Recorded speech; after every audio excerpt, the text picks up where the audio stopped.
Welcome. Today we're going to distill Star Citizen Live. Please like, comment, and subscribe. It helps the channel greatly. Not talking about 50 kilometers or 100 Right, okay. kilometers, which is where our radar kind of stops. And we're talking about this is space telemetry. You're looking at the really large chunk of space and you get some data. You kind of think there's something there. Then you bring your probes closer and closer. You get a clearer image. You get a closer location, closer, closer. So you get that pinpoint precise location where you can jump or you can continue. This is similar to EVE analyzing it, Online, figuring where out the what probes that can be thing is used before you to risk it. find targets, whether they be mission, PvE, or PvP targets, and allow not just you, but your entire fleet to warp to that location, or quantum travel in our case. So this is something definitely to watch, and it's very exciting, and it certainly fleshes out the system and also enhances stealth capabilities for being able to counter this type of system. So this is something to watch about seeing that cat and mouse game take place. The probes still have traveling time and a defined amount of fuel they can take. So it's that is a restriction, but yeah, the goal is that one solar system is basically the entire range of one probe. So no going to another solar system with a probe. So you have to travel to another system and then probe there. And also what will happen is we'll have different types of probes. So you might get a probe that has almost the entire system, but the precision of that probe is going to be so bad. That's going to just going to give you an overview.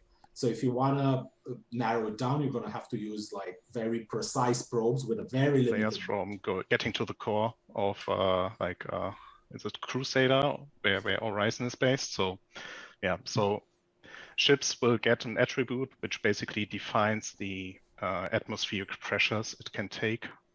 So for example, spaceships aren't built for withstanding a lot of atmospheric pressures, right? It's more like from 0 to 1 they can stand. And for that reason, we will introduce the attribute of atmospheric pressure resistance, which basically defines how deep a ship could go into a Crusader, and then it would start to get damaged.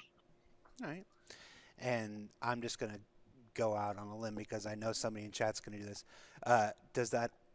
Is there a possibility that also applies to underwater at some point later down the line?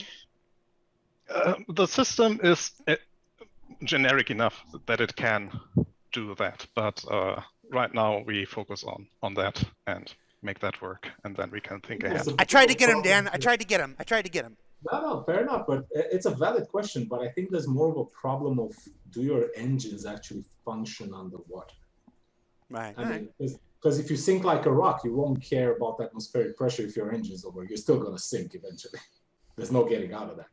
Unless we have a ship that has engines that are built for that. But a good thing is we have a system that can apply pressure damage, and it's built in a way that it could even create some in the future some barrow damage effects. So it is actually aimed to have effects. The faster you have a switch of pressure, the more damage could happen, or different types of damage could happen. This is a necessary mechanic for gameplay immersion. If people could fly to the middle of Crusader, it's quite understandable why that would not be a good thing. The unique atmosphere of Orison is one of the reasons I've been advocating for the Javelin and the hull DE to be able to dock in the upper atmosphere of Orison. The planetary surfaces are not actually on even the internal parts of a gas giant. It does not have solid area, but they are not even in the lower atmosphere. They're in the upper atmosphere for a very good reason. It's extremely dense when you get closer, but when you're up top, there is unique properties that it's less gravity up there for them to be able to build stuff and still be able to have breathable air. It's a very unique place. Interestingly, the discussion about underwater mechanics is important for stealth. Once again, a second stealth topic, being able to hide under the water, even just under the surface, while when you're near an enemy place, like say a dropship drops off their players, hides in the water, and then comes back. That's important. That could be useful for players. Also, pressure damage is something they went specifically into, barrel pressure mechanics. There is a type of munition called thermobaric munitions that are created, and they have existed in real life, and there's a lot of physical properties to them.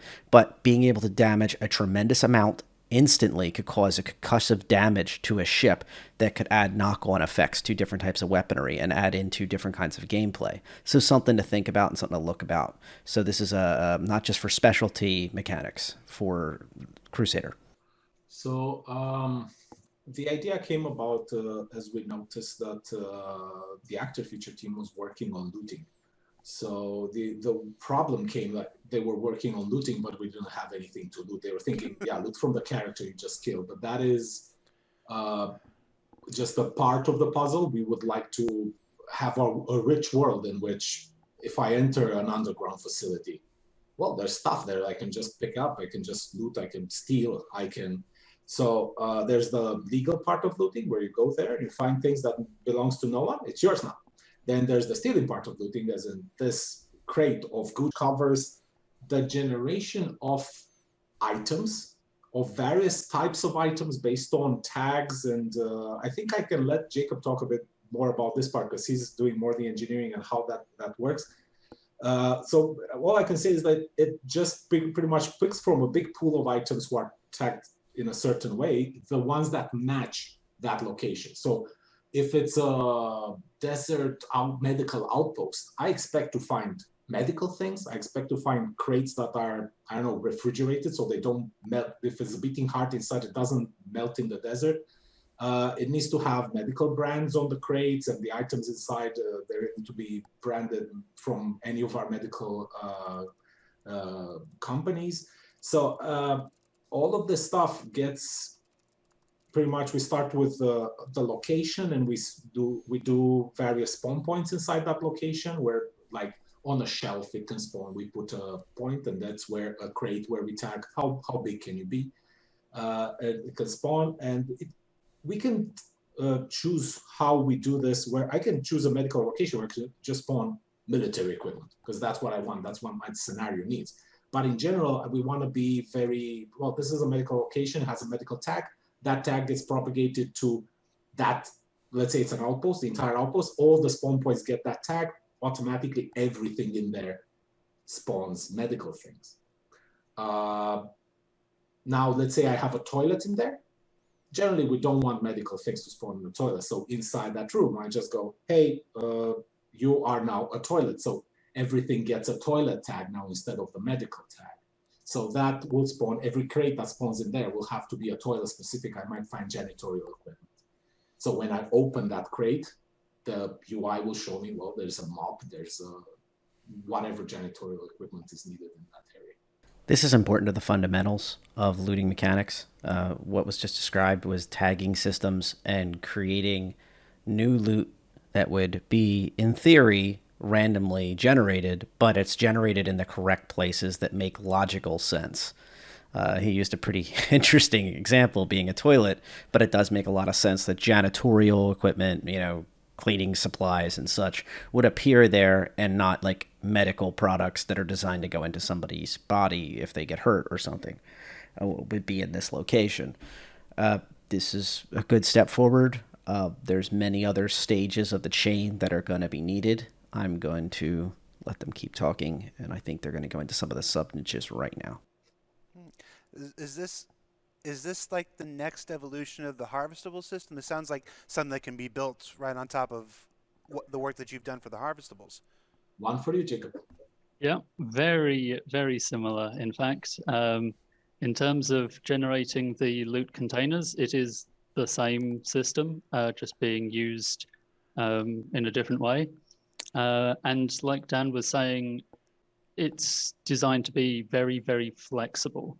The main goal with the implementation at the moment is to make sure that we give our level and mission designers all the flexibility they need to create whatever loot situation they want in a particular area.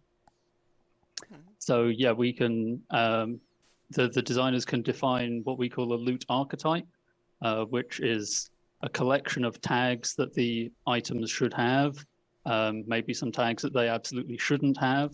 And then from this, the system will generate a loot pool of all of the items that match that archetype to put in any containers that the designers give that archetype. But yeah, this will be flexible enough that it can take injected tags from the environment around it, like Dan was saying. So you put one of these containers that's got a weapons archetype that just by itself would be able to spawn any weapon. And if you put that in, so a high-tech place, it can get a high-tech tag and then only spawn high-tech weapons. You put it in a pirate place, it'll only spawn pirate stuff. That's the idea. But the real focus is on making it extremely flexible and customizable for our designers so that whatever situation they want. Yeah, maybe not beating, but frozen as that you could actually sell as spare organs, then probably yes. So if you're a hardened pirate and you don't give a shit about the lives of humans, you would raid a medical facility that they're doing heart transplants. You could steal a heart and take it to your boss because he needs a heart transplant. He just gave you a mission to find a heart somewhere. That is a valid mission for us. It's up to the players how evil they want to be. As a follow-up question from the chat, how much consideration is being put into the depth of loot tables to ensure that there is a healthy enough variety? I mean, beyond just setting up the tags, is this going to be we're looting the same 5 items over and over again in a place? That's entirely down to the designers setting up the areas, setting up the missions. It can be as varied as they want it to be. At the moment, just early stages of development, we've got 2,600 items that can be looted. And yeah, the designers can use the tags to filter down which ones of them should spawn where, when, why, all sorts. So once again, this is a good step in the right direction, showing the tags are multi-layered. The designers have a creative hand, so they can put things in the right places, but it can also be generated by the mission, generated by the creators just dictating a very specific set of sub-items, or just randomly from a stack of generic tags. It's a good varied system. It's desperately needed. The next stage of loot mechanics is going to have to be, what do you do with the loot once you get it? How do you store it? How do you sell it? I spoke yesterday about how the Crusader Hercules has a tremendous amount of storage locations on the top deck along the center spine. How people say that's a waste of space, and that's not true. That space is going to be worth a lot. I'm not saying it's the most important space, but it's going to be worth a lot once you're able to take the equivalent of a Tupperware container and fill it with different kinds of loot. And now all of a sudden you can store that stuff away. You could have a box full of pistols or a box full of space flowers or something, and be able to start generating these stacks of items that you can then take to the correct vendor. Maybe even just rare parts from an aging wreck. The UEE might desperately need parts for a Super Hornet, gimbal or something like that can only be picked up off of these because they're not made anymore, and then you can negotiate down a price from the UEE's supply masters, and then there might be a risk. If you don't have enough reputation, they might try to challenge you of, how do I know this is legit? How do I know you didn't hurt UEE forces or steal this or something? And that's all part of gameplay, being the good and the bad mechanics. They talked about how players could be as heartless or as good as they wanted to be, and there should be consequences for that, but it should be something that you have. The game should never be a railroad experience where you're just traveling in a straight line on tracks. And that's what makes a beautiful game happen. Yeah, we'd rather go with the yield rather than purity, because it's easier for us to track rather than adding a property on each. Let's say you got gold at 57%, then you mix it with gold at 75, then you need to average.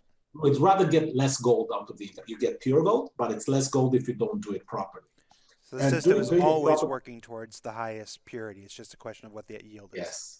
Yeah, it's similar to how you do with station refining right now. What goes out is pure, and you can sell it as an actual gold commodity on the market rather than selling it as unrefined ore, and then you lose a lot of the profits.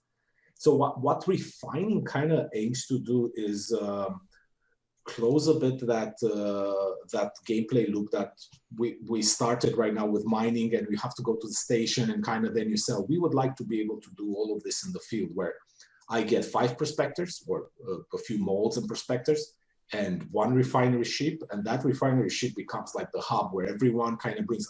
I mined all these rocks. I come to my refinery ship. I dump my sacks, so the sacks on the prospector become ejectable now. With a tractor beam, the refinery ship is able to pick them up, attach them to their own ports.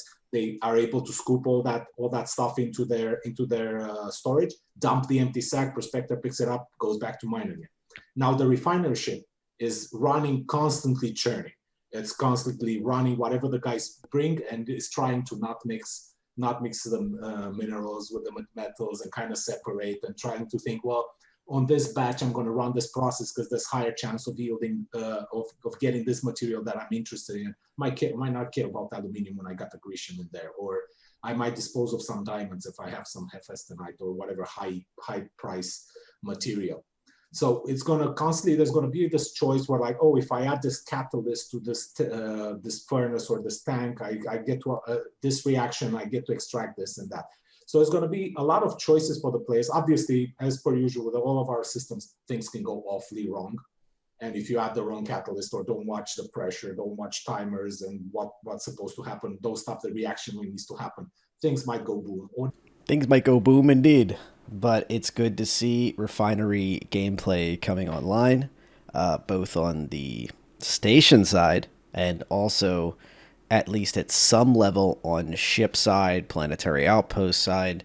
That's what I'm gleaning from this, is that they're considering different stages of refining capabilities. Obviously, the station being the strongest, but maybe they'll take a tax out of the material you make compared to if you do it yourself. But then you have to figure out how to fuel the refinery yourself or defend the refinery. Build the refinery out of raw resources. So there's empower it. So there's a lot of things to think about here. Remember, each team has their own specialty. This team is handling what happens to material from point A to point B. That's actually a pretty big task, especially if you ever watch the show Patriot. I would say that this is something to watch. It's coming down the pipeline, but things might go boom, or you might get things you don't expect if you don't pay attention and know the system. This is also an interesting subspecialty for players that are more industry-minded to really shine and show their cohort, how to do things, or maybe just they're in charge of that. We can't trust Gunner McGun, who likes to FPS every day. He's very useful at defending the outpost, but maybe he shouldn't be in charge of the refinery because he blew it up last week. We had to fix it.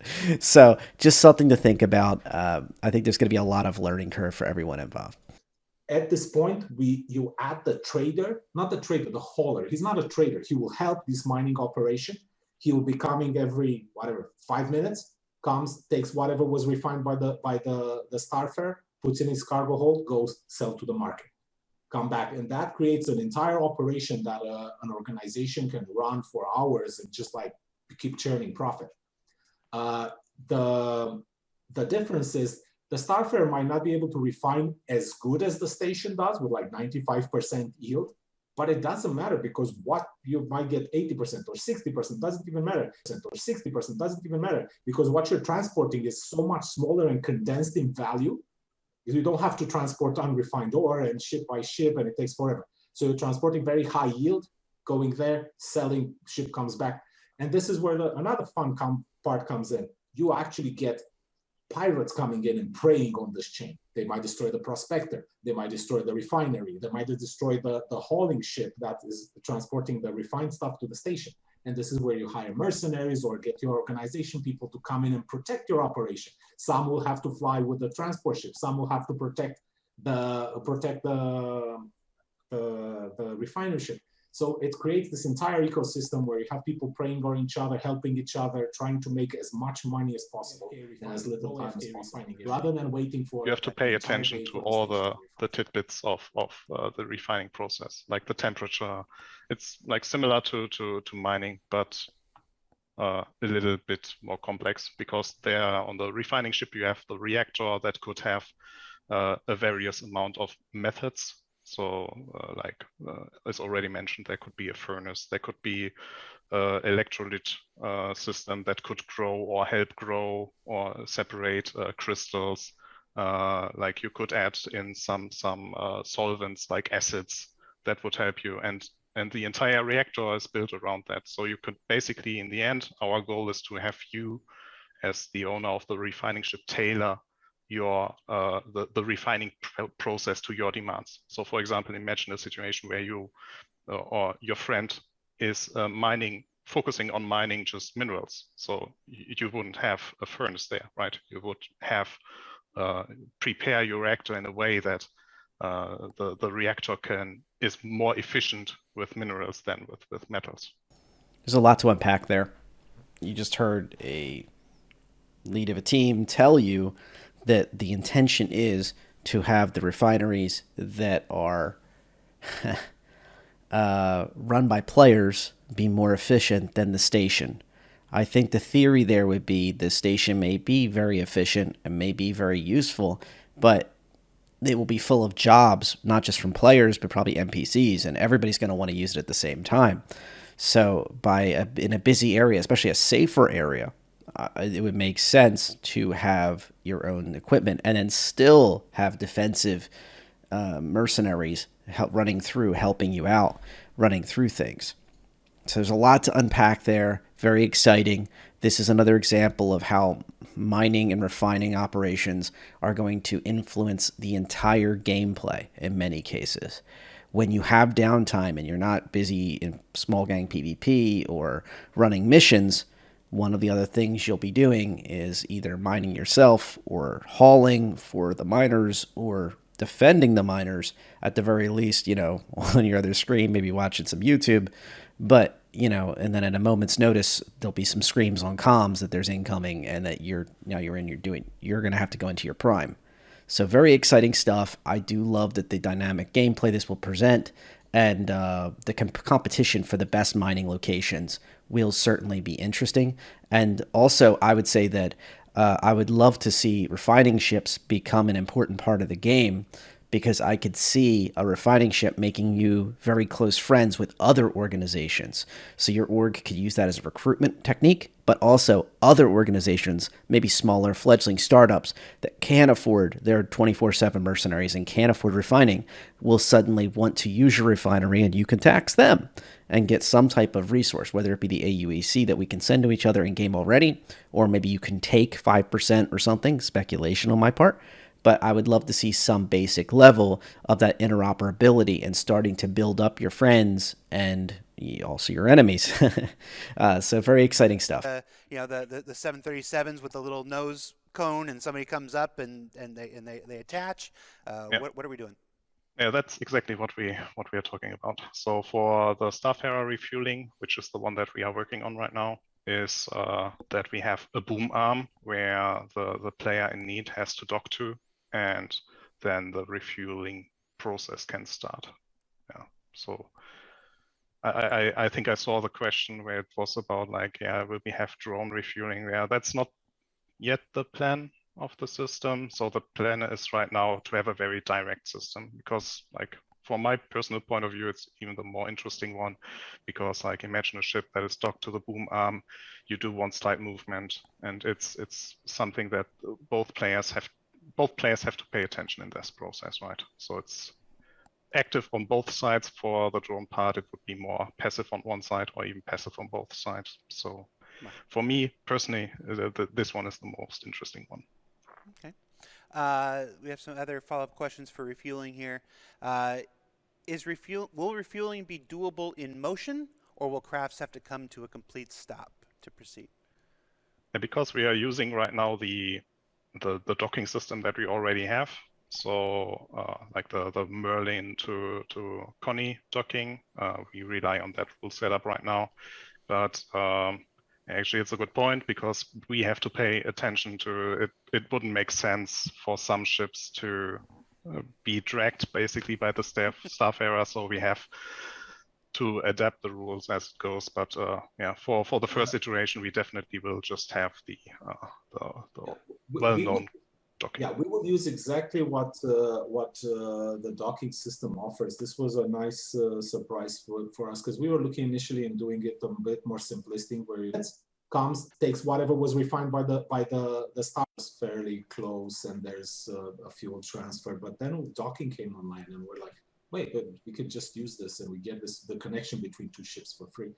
So now the Starfarer is gonna, same as with docking, we're gonna try to do this where if you maintain heading and velocity on the mothership, let's call it the mothership, the child ship can come and attach. Basically, as long as you're not flying, this ship is not doing left, right, flying up, down, and it's constant heading and velocity, you'll be able to, pretty much from your perspective, you'll be more or less static.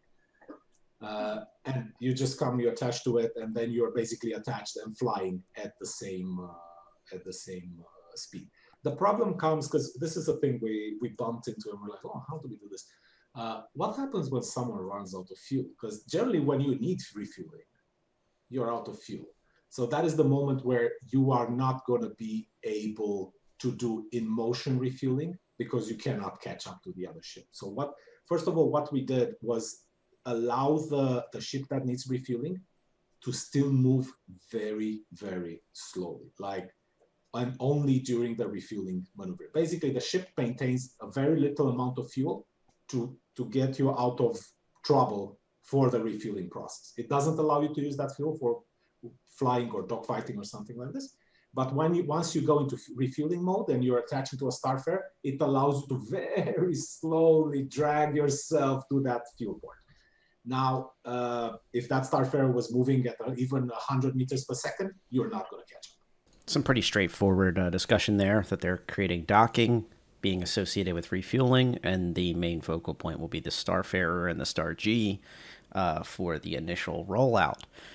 The Vulcan, the Crucible, the Carrack, fan favorites, are not really talked about here, and specifically refueling drones are not being discussed at this time in this first iteration. I'm fine with this. I think that there will need to be other fueling mechanics and whatnot. I'm glad that they thought through that if people are out of fuel, they will not have an easy time of trying to link up with the refueling ship, such as the Starfarer, and that they'll have some methodology of being able to move at like 100 meters a second or something like that, and be able to slowly, tiny make maneuvers in order to link up safely without smashing into the other ship.